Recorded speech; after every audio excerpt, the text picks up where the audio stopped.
We three kings of Orient are. Know that one? Heard it before? Yeah. Yeah, let's see. Okay, so who's got it? Let's just go ahead and sing the first verse if we got it. Let's see. We three kings of Orient are, bearing gifts we traverse afar. Field and fountain, moor and mountain, following yonder star. Yeah. It's pretty great. And then, and then there's got this chorus. Oh, star of wonder, star of night, star with royal beauty bright, westward leading, still proceeding, guide us to thy perfect light. All right. So we've got these three kings, and in what is a somewhat annoying factual inaccuracy, we have them coming from the west, over here, facing you all. But these are like a common staple in basically every manger set. In fact, the one that, even the abstract manger set that I just, our family got from Oz earlier this year, has three brightly colored blocks to signify these Easterners. And they've got gifts, they've got gold and frankincense and myrrh. And we've got this song about it. If you continue this song, which we're not going to do, but if we were going to continue this song and go on for 4 more verses, and the inner verses each take one of the gifts. Verse 2 is like, bring in the gold so that we can crown Christ. The next verse is, bring in the frankincense, which signifies that a God is here.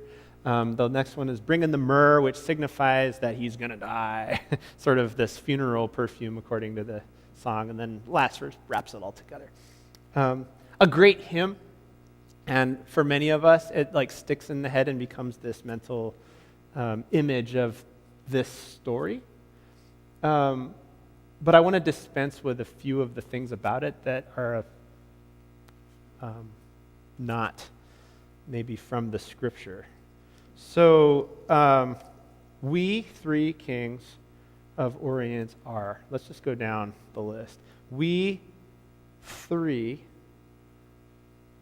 Yeah? I mean, that's the word, but is that in the text? You're shaking your head, Tom. It is not.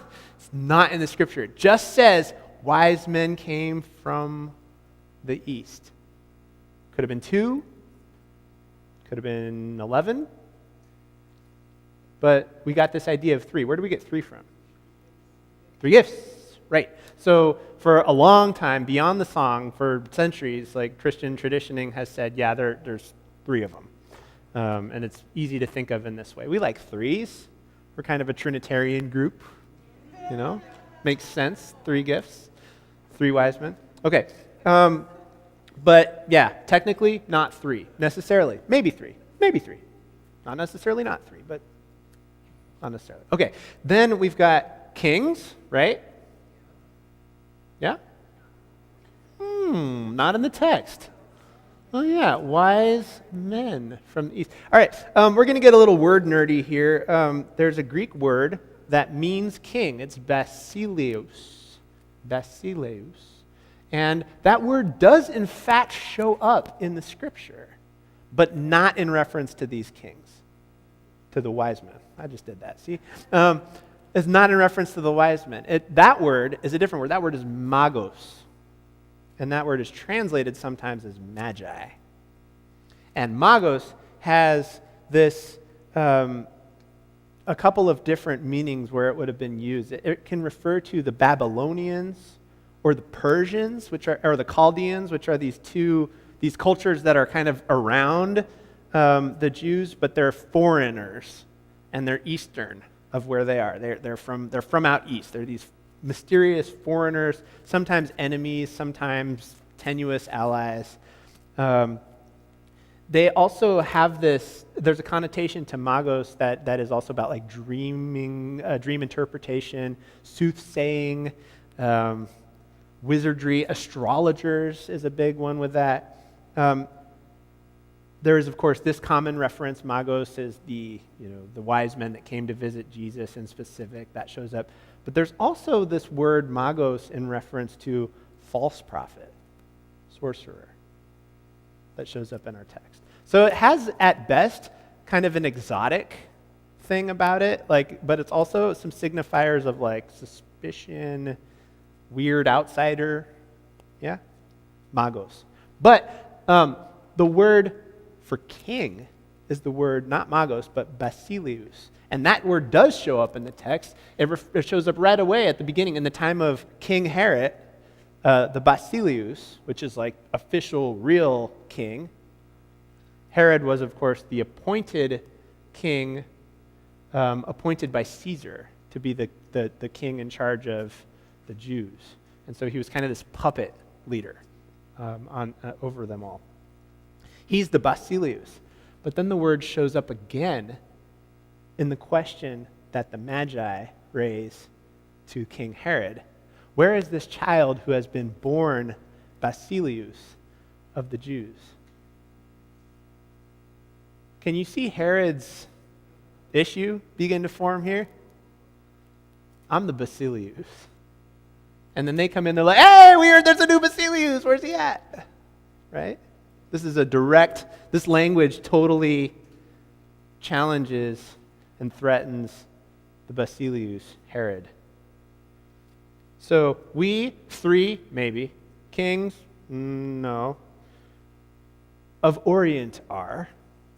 Okay, when our culture today thinks of Orient, we tend to think, first of all, that's a pretty antiquated term. I hope we kind of are it's weird. But it tends to kind of be a referential point to way far east, way far, like Japan, Asia, China, Southeast Asia, right? We think of cultures way out there. And in the text, again, we have east, from the east.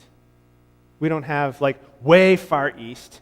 We have a word that tends to refer to Babylonians and Persians, which are as far east as Iraq is to Israel, which is to say right next to it, but not that far, right? We, 3 kings of Orient, are. So there's a bit of a gap between the poetry of the hymn and the evidence that we have from text. But there's still something that strikes a chord about the way that this poetry is put together. And I think it is actually about the ideas behind it as much as the idea of 3 or kings or whatever. It's this idea that exotic foreigners or exotic peoples from elsewhere came to journey into this story, and they were following their thing. And we don't know much about them. In some ways, I wonder if this story would capture our imagination if we knew exactly who they were and where they were from and could talk all about that culture. But we can't do that with what limited information we have. So today, I'll say I want to offer you guys all this greeting. Happy maybe 3 not kings day. Happy maybe 3 not kings day.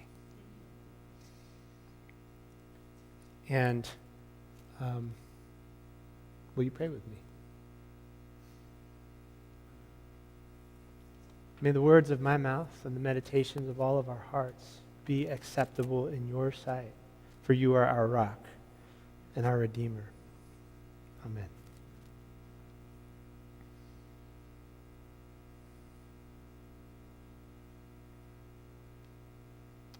So when I was growing up, I learned that this day, Epiphany, is 3 Kings Day. And it was celebrated in my community in a really wonderful and exciting way. There was this woman from my church whose name was Sandy Sample. I think the picture, there she is. I'm sorry it's so grainy. It was all I could find on the internet. But this is Sandy, and she's looked like this literally as long as I have known her, and looks like this today. Like, what you can't see is that her silver hair like goes like down like to like her lower back, like in a ponytail. And Sandy is just a deeply joyful, wise, playful human being. She's the kind of person that will give you, will send cards filled with confetti and glitter and things that as soon as you just, it's like that. And it's like this total beautiful reflection of like who she is and the sort of the inconvenient joy that there is, the messy delight of the world. She taught preschool for 30 years. She went to seminary before that. I'm saying, like, she knows her stuff about inconvenient joy.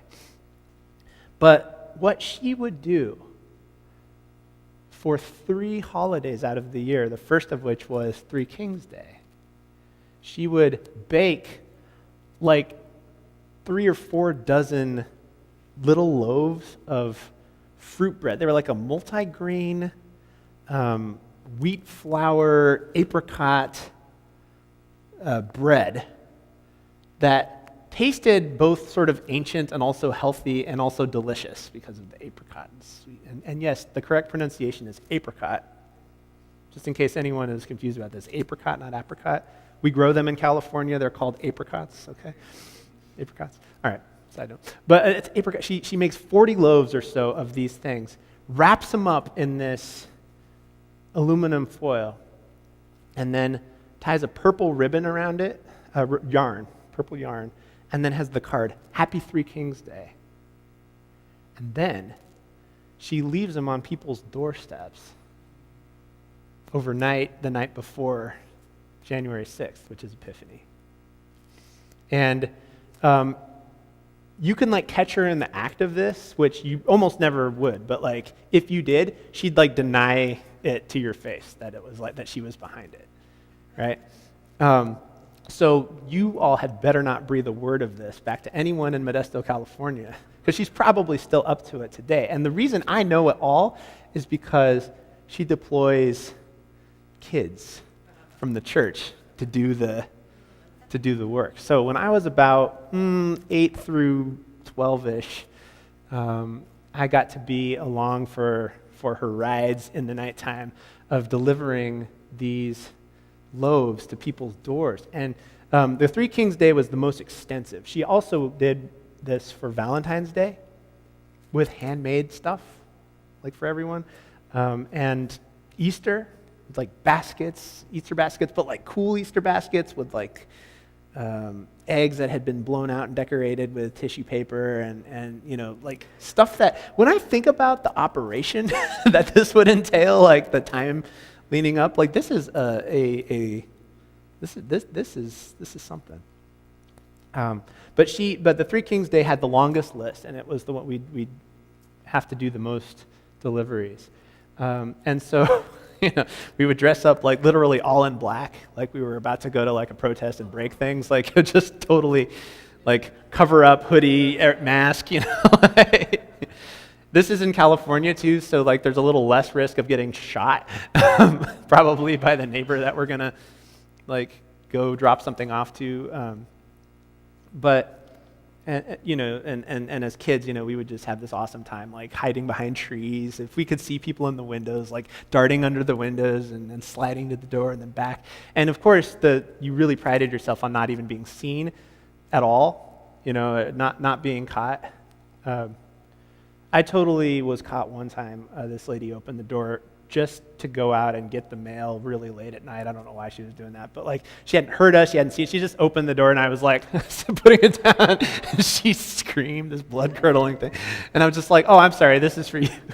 And then I just left. Yeah, good times. Anyway, so like this kind of awesome pretext of she's gonna like, hey, come on, kids! Like, I'm gonna give gifts in the night. Like, we're gonna show up to people's homes, and we're gonna leave them something, and I want you to be part of that. Some people even started leaving over time as the years ago. They'd start anticipating this, and they'd leave I remember one person left oats in a dish with a note about how this was for the camels. Right? Just it's this rippling outward, of kind of delight happening. So that's one major thing I remember from her. Another major thing though about her, she's not just the creative gift of Modesto lady. She was one of the founders of the College Avenue Congregational Church in the 50s or in the early 60s, which is the UCC church out there that I was born and kind of came up in. That church had a really close organizational tie to what was then called the Modesto Peace Life Center, which existed to do draft counseling during the Vietnam War. And then also farmer justice work with guidance from Cesar Chavez. So she, and this was also for her after she had gone to seminary where she marched with King and was showing up in all of these ways there. So there is a connection that she embodied really deeply at the intersection of joyful, delightful play and protest and demanding justice and showing up. Huge. I remember being at a vigil with her in 1991-ish at the time before the Gulf War was starting to happen, and her son at the time was 18 years old. And I remember her saying really poignantly, "Mr. Bush, you can't have my son." As part of her remarks. I wrote a letter to the local newspaper right after this thing, and it was about how I thought that peace should be the pursuit and rather than violence. And I was 8 years old. She clipped the letter and held it and, I don't know, maybe other things in a file, and she would hold files for all of the kids in our church in case that we ever had to have evidence showing that we were to be able to declare conscientious objection. Right? She probably still has that file of mine, somewhere at home. Yeah.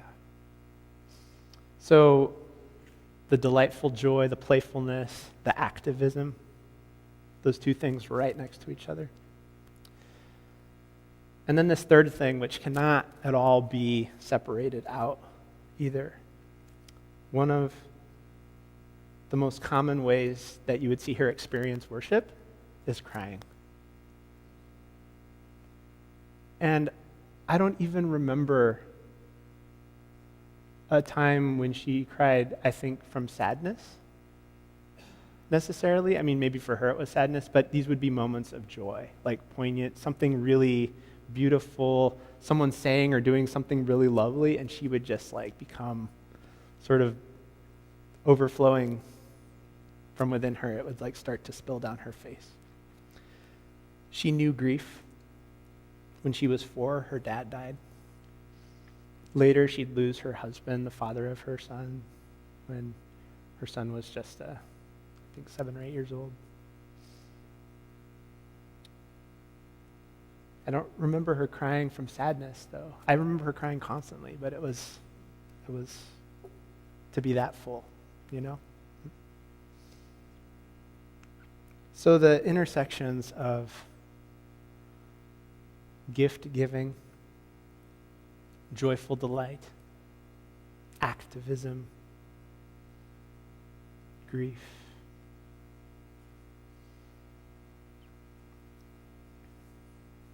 Three Kings Day.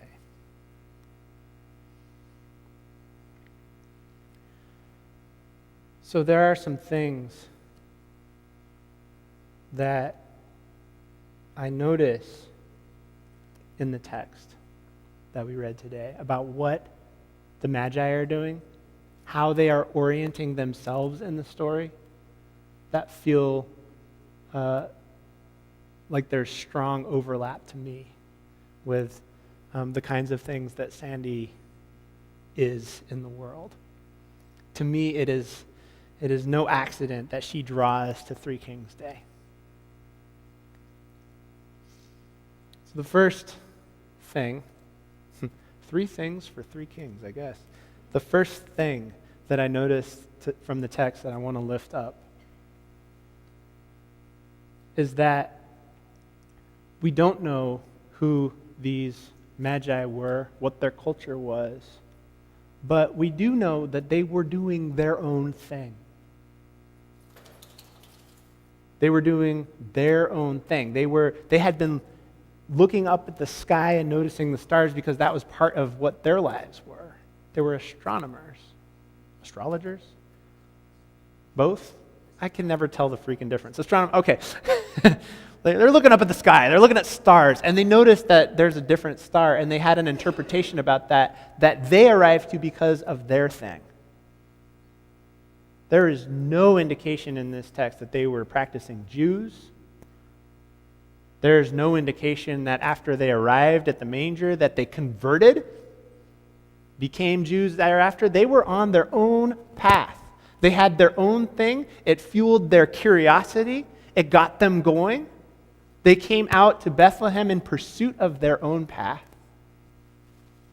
They had the experience that they had at the manger, which brought them great joy, and then they left. They were on their own path. They were doing their thing with integrity. They were following their star.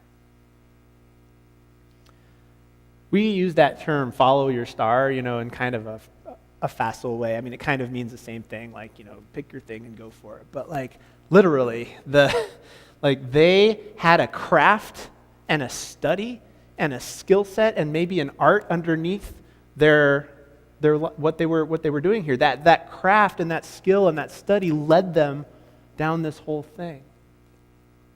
So following your star, I want to say it isn't just go in a direction that you kind of like right now.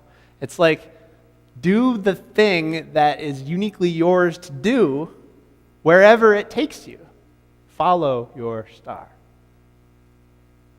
They followed their star. That's the first thing. They were doing their thing. They followed their star. And by the way, they didn't follow their star to the exclusion of the well-being of the others around them. They showed up. They had gifts. They had stuff. Can you imagine the experience of Mary sitting there with this babe, and suddenly these three show up, and they don't know. They didn't know they were coming. Didn't know what they're here. They just sort of here's some riches. We're going to worship your kid for a second, and then we're going to leave. That's sort of odd, right? But it's kind of this benevolent thing, this intersection of two paths. And they didn't have to meld into one path. Magi followed their path. They followed their star. And they went on their way. The second piece I want to lift up is that they did not get co-opted into the empire's logic of dominance.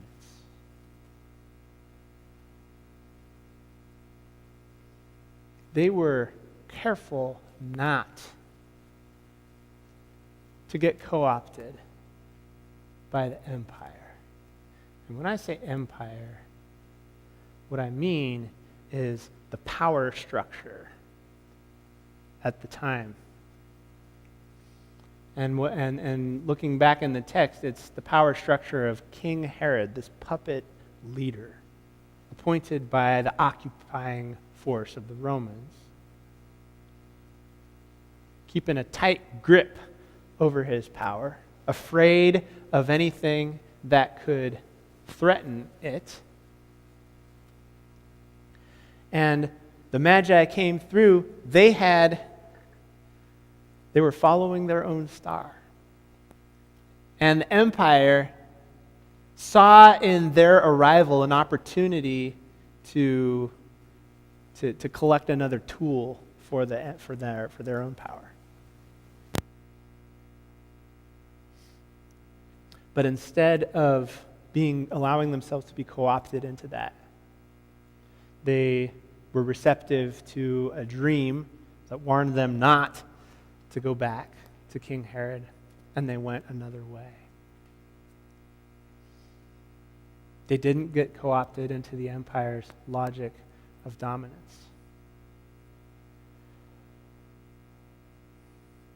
This is the activism piece that I think about with someone like Sandy, where on the one hand, she hangs out with preschool kids and she makes gifts for people and she does all this wonderful stuff that comes out of her inner well of joy and living vibrantly. On the other hand, she puts her body in the places where the challenges need to be made. She doesn't rest in the comfort of the things that make other people feel good. She doesn't use the pouring out for other people as an excuse to not engage the hard stuff. In fact, for Sandy, and I believe for many, there is a connection between showing up in the worst places, taking on the empire, and being able to connect to that which is joyful and delightful and good for others.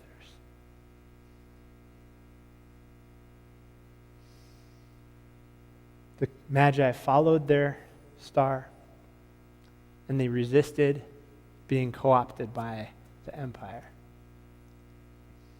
The third thing is that in their following and in their resisting,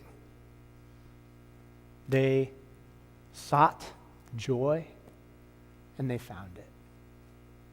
The text says they were overwhelmed with joy when they saw the manger. They saw the star had stopped and that they were arriving. They were overwhelmed with joy. And I think about the way that tears of joy spill out. They sought, and then they found joy. I suspect that when we follow our star with integrity, and we don't allow ourselves to be co-opted by the empire, that we might find some joy.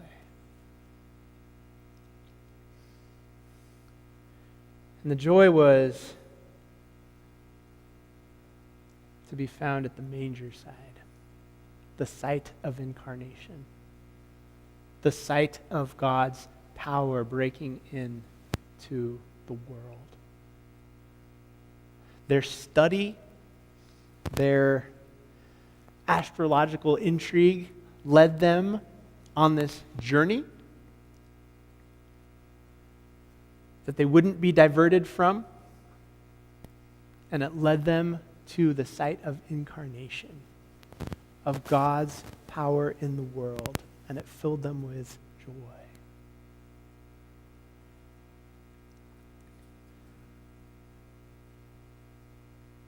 So I don't know what particular stars we all have in this room. I think I get glimpses of some of your stars sometimes.